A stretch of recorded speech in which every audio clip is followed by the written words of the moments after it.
c'est ma life. L'homme et sa moto. La puissance de la nature. Le bruit des arbres. Le souffle du vent. Le son du caillou. Ne faire qu'un avec sa pelle. Oh, tu parles trop, une moto c'est fait pour rouler.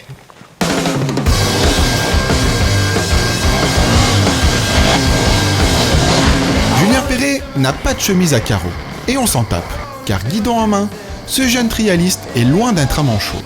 Le genre de client idéal pour voir de quoi est capable cette nouvelle Ducati en tout terrain. Bah quoi, le Scrambler, c'est un peu l'ancêtre du trail, non? Et puis, il y a des pneus à tétine sur la moto, oui ou non? Dans cet exercice plutôt violent, l'italienne peut compter sur quelques atouts, dont une hauteur de selle assez basse, un guidon haut qui facilite la position de conduite debout, et un poids contenu de 189 kg qui permet d'évoluer à vive allure sans forcément se faire embarquer par la moto. C'est de l'ardoise ou du schiste? Côté moteur, c'est une très bonne chose que Ducati ait opté pour un petit twin air de 803 cm3. Déjà, c'est du costaud, car vu comment Julien maltraite le Scrambler, on est bien content qu'il n'y ait pas d'éléments fragiles comme un radiateur ou un vase d'expansion. Attention tout de même au filtre à huile situé sous le moteur, qui a terminé l'essai bien cabossé. Et puis, avec 75 chevaux, on ne peut pas dire que la puissance soit monstrueuse. Du coup, la moto reste joueuse, la poignée des gaz dosable, et le pneu arrière n'est pas dépassé et conserve une bonne motricité. Voilà, ça donne en tout terrain cette Ducati. Ben, super, vraiment très complémentaire, tant sur la route que sur le tout-terrain. Après c'est vrai que c'est vraiment une moto de route, mais pour faire du chemin carrossable, voire un petit peu accidenté, c'est assez maniable, c'est assez léger, les freins, les suspensions réagissent bien. Je pense que c'est encore ce qu'on peut appeler un vrai scrambler, une moto capable d'aller dans les chemins et d'avancer. Ouais, la moto est vraiment route. capable d'aller dans le chemin. Ouais.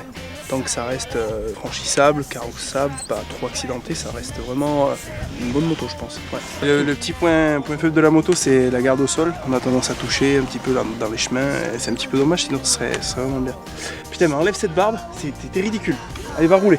Ouais, désolé.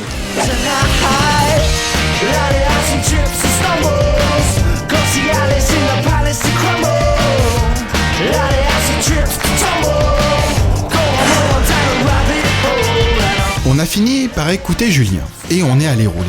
Mais sans la barbe, parce qu'avec le casque, ça gratte.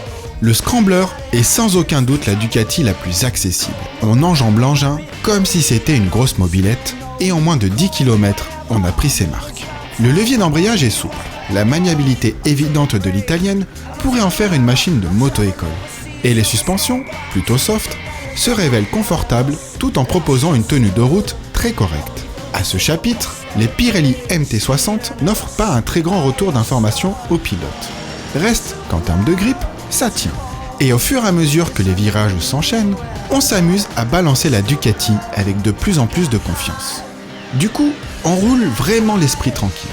Et on peut profiter au maximum des magnifiques paysages des Cévennes.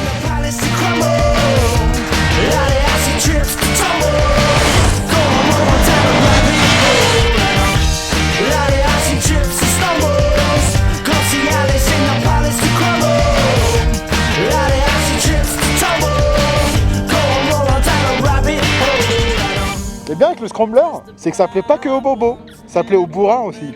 En mode un peu plus sportif, on touche du doigt les limites de la moto. La marque italienne présente sa 800 comme une machine d'initiation. C'est donc logique qu'elle soit moins efficace qu'un Monster 821.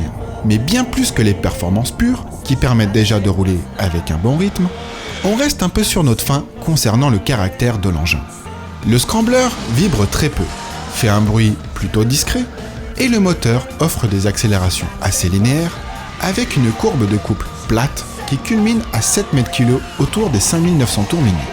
On aurait aimé un peu plus de caractère, plus de corps, de ressentir plus franchement le petit truc qui craque sous la dent.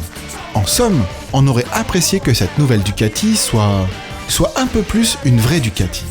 Du moins en dynamique, car en statique, les Italiens ont fait très fort. Enfin les Italiens, on devrait plutôt dire le français, puisque le design du Scrambler est l'œuvre du jeune Julien Clément. Simple, sans fioritures, l'allure générale de la moto fait mouche. Et malgré son petit gabarit, la Ducati est un vrai aimant à regard. On apprécie le souci du détail, dont les ailettes de refroidissement du moteur, les originales plaques latérales en métal sur le réservoir. La selle joliment dessinée est plutôt confortable, même si la place réservée aux passagers est assez réduite. L'amortisseur, facilement accessible et réglable en précharge. L'unique disque de frein avant avec ABS déconnectable et un gros étrier à fixation radiale Brembo. Enfin, le tableau de bord offre un trip kilométrique, une horloge et un compte-tours qui fait le tour de la fenêtre digitale ronde. À noter que tout se commande au guidon. Et pour ceux qui voudraient vraiment être dans le vent, en plus de l'Icon, il existe d'autres modèles comme l'Urban Enduro, le classique et le Full Throttle. Sans parler d'une gamme d'accessoires et de fringues longues comme le bras. Y a pas à dire, le Scrambler est une machine très à la mode et esthétiquement réussie. L'outil idéal pour faire le barbeau sur le bord de la route et brancher les meufs. En particulier celles qui sont déjà sensibles à la mode des brels vintage et des bobos barbus. Alors bébé, ça te branche un petit tour? Avec plaisir. Oh ma moto! Sur la Ducati Scrambler, on a aimé l'agilité de la moto, la hauteur de selle accessible, la ligne simple et sympa, la prise en main évidente et le moteur assez doux. On n'a pas aimé un léger manque de caractère moteur, les faux points morts de la boîte et les chemises à carreaux.